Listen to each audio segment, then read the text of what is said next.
Home Department se any money kanu ma thok pada NIA da sinarani nuai bam yaw man jalak pam lay ba ko ai di last di state ki police ki to brass lay ba DGP hai gera or adigi DIG IGP si level lay sing jino saung ka do ma le ba ni moi da thabam da sinadre state si matang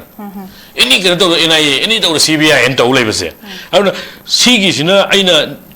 Hangzani question di state ki force ta demoralize tawbagi or delegitimize tawbagi effect ama high bang sai everything hayang last di nganu kanong khunu mang bai ju NIA da sina bi film lak to re okay sir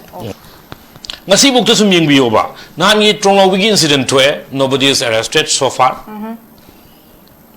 concrete oba kem nei tri adigi mathang da church ki leader ni hai bam mi ahum my driver ka tharaga if subject to correction sigi kenosi da mu lambi German road tiger road ma moina kauba sigi lambi je chat pada mu abuse toraga hale haire nobody is book ukrul da mi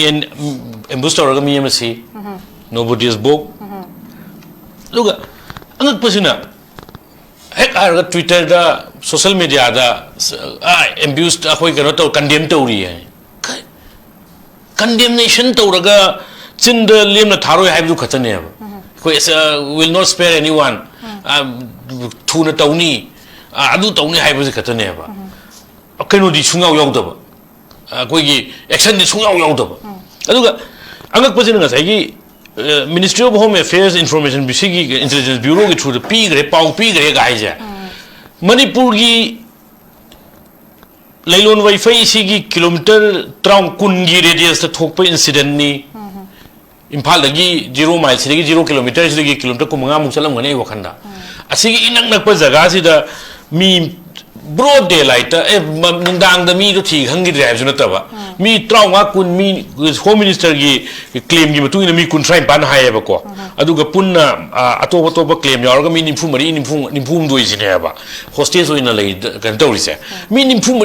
nga bu broad daylight ta pha ga akoi Ministry of Home Affairs a price to gre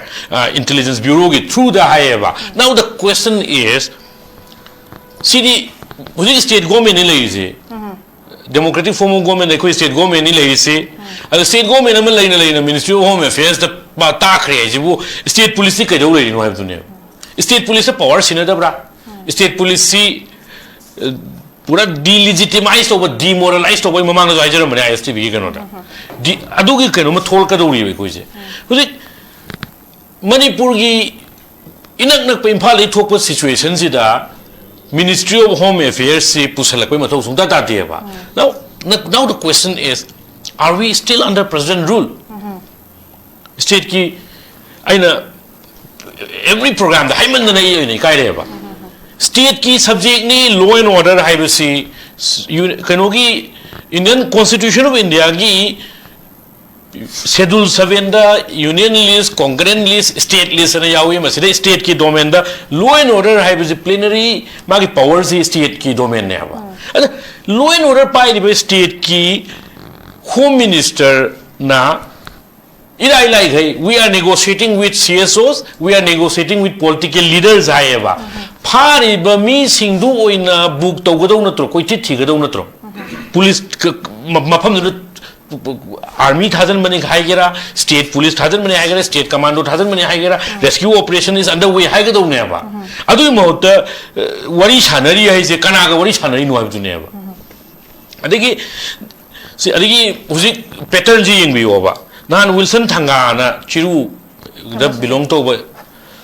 mi amazu micham amazu sire dolang village tagi ko masi naga sunati haijaba kuki sunati haijaba group ni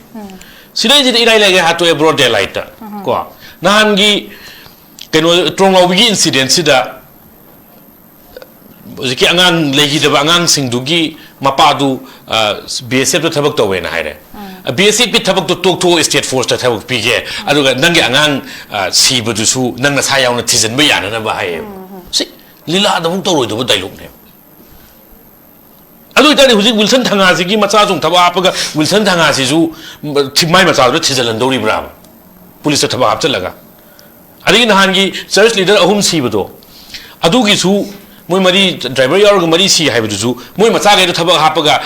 asi bujing dugi moi hayeng investigation ji moi ju yawn dori bravo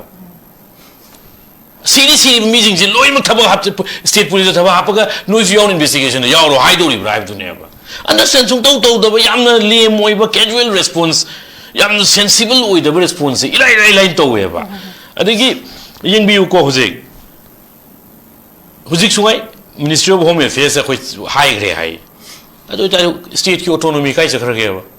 law and order वैसे state की subject नहीं आए रहे state की domain आए रहे अदो इतादी state की autonomy वैसे state की domain से center दा surrender तो वही attitude हम जाऊँ रही है अदी नसी भाव अदी की design हम कक्सु यंग भी हो बको मसी हाना मैटाई का cookie का है रहे वैसे ना नगागा तंकुल का cookie का सो है रहे अजी मु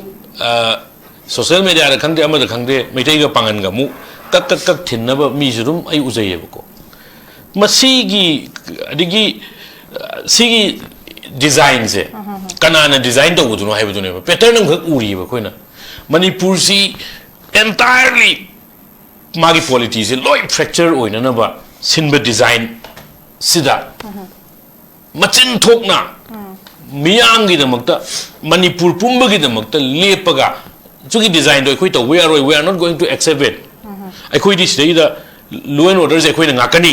हाई ना थोक पंगम दबा government से this is यामना कोई यामना लाइव एक्टिव बने अदुगा उखुल ना थोई बे थोक सिसु यंग बियो बा अहान बे युंग आउ बे मसेन फुने हाई अदु हाई अदा हाई इंडिविजुअल अनि की इशू ने बा now कोई की मसी मक्की कोई ने हिंगी बे खुनाई सिता यामना नुंगांग निंगाय ओइबा पोचि कइनो इंडिविजुअल अनि खनरगा हेता कम्युनलाइज उन्थो एबा खनरि बानी दो पुलिस ना फारो बोन लौरो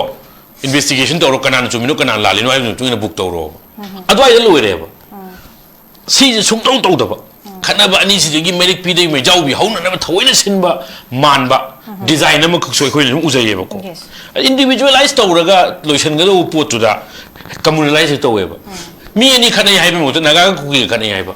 मी अनि खनै हाइबे मोत मितै गा पांगन खनै हाइबा दिस इज सो अनडन very unfortunate for the state masi topi wa ado sigi ngasai di kari hare state ki home minister na ministry of home affairs ta ekoi pau pi against intelligence bureau ge adu ge da ge haye ba adu ga nahan ainu zau bada press briefing amada honorable chief minister koi ge yunam khemchana mangonda hangba question amada respond to buda who is in command of the unified command ana hang bada I presided at unified command I preside tawre ani lak phangre haye by virtue of chief minister oina aina dum command to go ni de haye ba ko now madugi du haiba duga somda ko honorable home minister govindas kon to jumna na hairi statement du ani du contradiction lay adu हाइडी मियाम सिदा दम जमम नहलगा कनाना मणिपुर की लेंगा की चुकली से पाइरे के हाइबसे मयेक सेंद्रगस होय मियाम न चिंगनबम दिदुम लै मरमदि खोगी स्टेट की यूनिवर्सिटी सेंटर दगी अदुम फसाद की टाइप थम भाई तारे को सिम लैरे अदुगा आइना कने तुजरममना स्टेट की होम डिपार्टमेंट से एनी मनी कनो म थोकपदा एनआई रे सिनरनी नुंगाइबम यावो मानजलकपम लैयेबको हाइडी लास्ट दी स्टेट की पुलिस की टॉप ब्रास्ट लेबर डीजीपी हाइगेरा और अदिगी डीआईजी आईजीपी सी की लेवल लेबर सिंह जिनो साउंड कदौ माले मरम मोइ द थबम सिना द्रे स्टेट सिंह मतंग